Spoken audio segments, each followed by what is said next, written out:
सण आहे, पवित्र सण आहे. खरं म्हटलं तर महाराष्ट्र राज्यामध्ये देशभरामध्ये सुद्धा हा मोठा सण आहे. आजच्या दिवशी विठ्ठल रुक्मिणीची पूजा ही शासकीय केली जाते. हे आजच्या दिवसाचं महत्त्व आपल्याला माहिती असणं गरजेचं आहे. पंढरपूरला वारकरी सर्व पायी चालत जातात. त्यांच्या हातामध्ये काही नसतं. जातात मोकळे, येतात मोकळे, परंतु मनामध्ये आनंद घेऊन येतात. हे या पंढरपूरच्या वारीचं मोठं वैशिष्ट्य आहे. हे आपल्याला या ठिकाणी सांगता येईल. खरं म्हटलं तर संत ज्ञानेश्वर महाराज यांची पालखी आळंदीहून आजच्या दिवशी पंढरपूर मूळ राक्षस होता.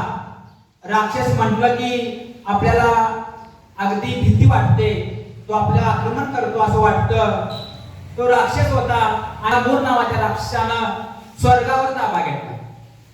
आता स्वर्गावर ताबा घेतला म्हटल्यानंतर विष्णूनं त्या मूळ राक्षसावर युद्ध केलं आणि एवढं युद्ध केलं, मूळ राक्षस काय हरला नाही. पण या ठिकाणी विष्णू मात्र खूप या ठिकाणी कंटाळले आणि ते निद्रेस गेले, ते झोपी गेले असं पौराणिक कथेमध्ये सांगितलं. त्यांनी योग निद्रा घेतलेली आहे. शरीर थकलं त्यांचं, म्हणून त्यांनी योग निद्रा घेतली. आणि खऱ्या अर्थानं एकादशीच्या दिवशी खऱ्या अर्थाने या विष्णूच्या पोटी एकादशीचा जन्म झालेला आहे. विष्णूच्या शरीरातून एकादशीचा जन्म झाला आणि ह्या एकादशीनं मूर नावाच्या राक्षसाचा वध केला, पराभव केला. वध नाही केला, पराभव केला. आणि पराभव केल्यामुळं आजच्या दिवशी जी एकादशी आहे ती एकादशी साजरी केली जाते.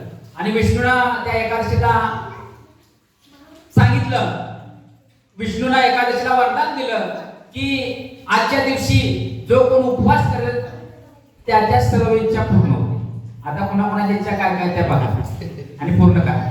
आमच्या इच्छा फक्त शाळेच्या आहेत. शाळेव्यतिरिक्त काही आमच्या इच्छा नाही. तर त्या इच्छा तुम्ही मागा, 100% विष्णू तुमचं पूर्ण करतील. पंढरपूरमध्ये जर आजचा दिवस पाहिला तर कोणत्याही प्रकारची जात पात मानले जात नाही, जातीपाती मानले जात नाही.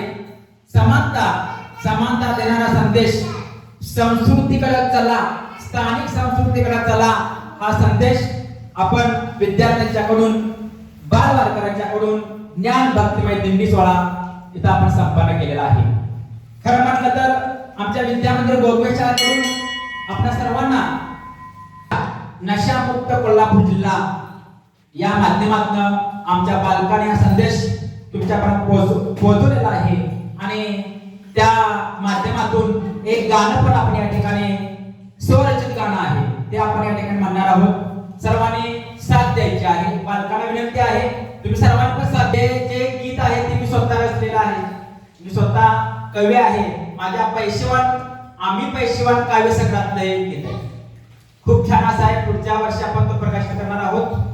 करू नकोस नशा, अरे मानसा, अरे मानसा, करू नकोस नशा, करू नकोस नशा, जीवनात येईल फशा, जीवनात येईल फशा.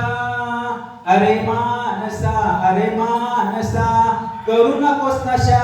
तुम्ही म्हणायचं मला, अरे माणसा, अरे माणसा, करू नकोस नशा. म्हणणार का? जरा थोडंसं थांबवशील प्लीज. अरे मानसा, अरे मानसा, करू नकोस नशा, करू नकोस नशा.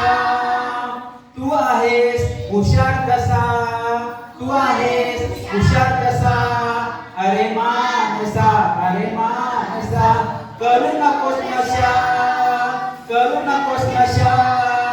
होईल सुखाची दशा, होईल सुखाची दशा. अरे मानसा, अरे मानसा, करू नकोस नशा, करू नकोस नशा.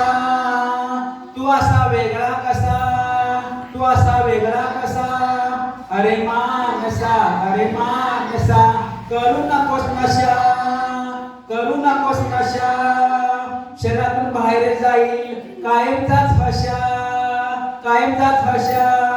अरे मानसा, अरे मानसा, करू नकोस नशा, करू नकोस नशा. दुःख येईल पसा पसा, दुःख येईल पसा पसा.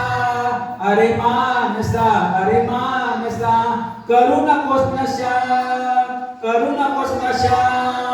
नशामुक्त करूया माझा कोल्हापूर जिल्हा, नशामुक्त करूया माझा कोल्हापूर जिल्हा. खूप खूप धन्यवाद. खूप सुंदर असं हे नशामुक्तीचं गीत आहे आणि खऱ्या अर्थानं याचे फायदे काय लगेच मिळणार नाही. 2026 चालू आहे, 2035 साली याचे फायदे निश्चितच मिळतील असं या ठिकाणी सांगू. खूप खूप धन्यवाद.